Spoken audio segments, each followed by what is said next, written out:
Let's go Dolphins! Tyreek Hill's injury shook the foundations of this team, and what the Miami Dolphins did next might leave you speechless. This isn't your typical injury replacement story. No, what's happening behind the scenes at Hard Rock Stadium goes much deeper than just a roster shakeup. There are real questions about who's making the decisions, whether the Dolphins are truly committed to a Super Bowl run, and why fans should be more concerned than ever about the direction this franchise is headed. And trust me, after hearing who they brought back and how it all played out, you'll understand why some inside the organization are rooting for them. I've got the full scoop, including insider details and some raw truths about what this means for the team's future. But before I tell you in depth what's really going on, do me a favor. If you're the kind of Dolphins fan who yells at the TV every Sunday and knows every roster move before ESPN, hit the like button right now. And if you followed this team through the disappointments, the rebuilding, and still believe we can make it to the Super Bowl, leave a comment saying, *Go Dolphins. Let's move forward, *. Now buckle up, because what I'm about to tell you will make you question everything about this team's decision-making. Miami finally got their first win of the season, but it didn't come without a heavy price. Tyreek Hill, the engine of this offense, suffered a gruesome injury and is officially out for the season. That's a massive blow to a team with Super Bowl ambitions. So what does Chris Grier do? Instead of making a big, bold move that could actually help this team contend, he goes for familiarity. The Dolphins have brought back Cedric Wilson Jr., signing him from the New Orleans Saints practice squad to the active 53-man roster. Yes, the same Cedric Wilson Jr. who underwhelmed during his first stint with the team. Let's not sugarcoat this. Wilson was signed in 2022 after a breakout year with the Dallas Cowboys. He got a 3-year deal worth $22.8 million and was initially expected to be the WR2 behind Jalen Waddle. But then Miami went out and traded for Tyreek Hill, and just like that, Wilson was demoted. The rest is history. He never really found his groove in this offense. In 2022, he had only 12 catches for 136 yards. That's not what you want from someone you gave nearly $23 million to.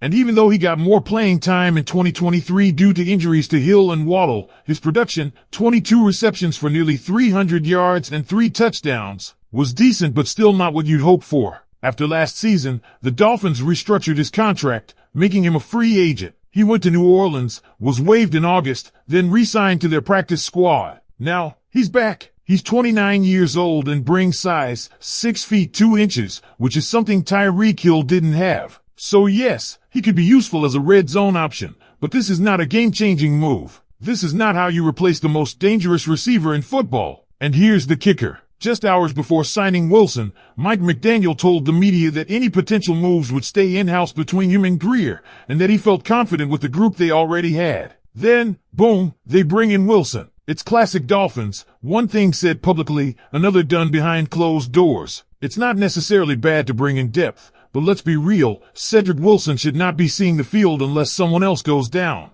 This move screams desperation masked as strategy. Now, let's talk about the bigger picture. The Dolphins currently have 5 active wide receivers. With Hill out, Waddle becomes WR1. Dennis Bridgewater, Bridge, likely fills in next, with Malik Washington as WR2 and Taj Washington in the mix. Nick Westbrook-Akine becomes the physical, red zone threat. If he gets hurt, Wilson might slot into that role because of their similar size and play style. But again, we're talking about a guy who's bounced between practice squads and has never proven himself in this offense. This is the kind of move that shows you just how limited Grier's vision is. Instead of exploring trades or signing a higher upside free agent, we're going back to a player who already showed he couldn't cut it here. And that's a pattern with McDaniel and Grier, this obsession with familiarity. Every time someone goes down, they don't look for talent. They look for someone who knows the system. Running back goes down? Let's bring back Jeff Wilson. Wide receiver out? Let's bring back Cedric Wilson. This might help with locker room continuity,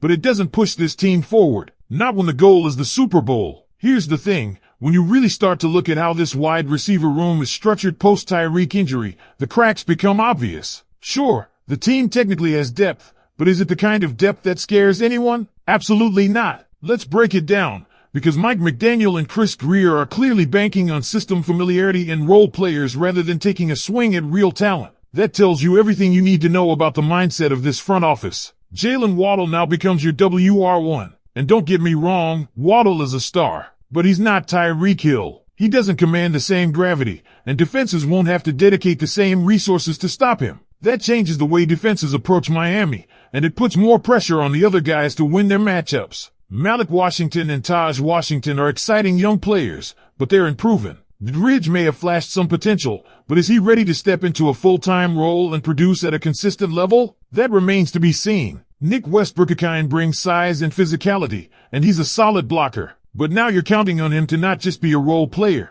but a meaningful contributor. And with Cedric Wilson Jr. now your insurance policy, it just feels like this group is being held together with duct tape. Again, this isn't how you build a Super Bowl caliber receiving core. This is how you patch holes and hope things don't fall apart. Let's also not forget how the team has handled messaging around this. McDaniel says they're confident in the guys they have, and then they sign someone just hours later. What does that say? Either there's a disconnect between coach and front office, or they're just saying what they think the media wants to hear. Neither option is great, and if you're a fan hoping for transparency or bold action, this doesn't inspire much confidence. Meanwhile, you've got other teams around the league making real moves to improve their rosters. Miami? We're bringing back a guy who was a non-factor for us just a season ago and couldn't even stick on New Orleans' active roster. That's not forward thinking. That's not aggressive. That's Greer being Greer. And again, it's baffling that he still has a job. Now, while we're here, let's not ignore the ripple effect this has on the offense overall. With Hill out and Waddle bumped up, the pressure on Tua Tagovailoa just doubled. He's now working with a downgraded receiving core, which limits the explosive potential of the offense. Teams can stack the box more often, which could impact the run game. Suddenly, those big YAC plays that define the Dolphins' offensive identity start to dry up. The margin for error shrinks, and that's dangerous when you're aiming for a Super Bowl. Let's be brutally honest, this team cannot afford another misstep. The AFC is loaded. Every week matters. And yet, instead of swinging for a proven veteran or trading for someone who could actually tilt the field, we're recycling practice squad bodies.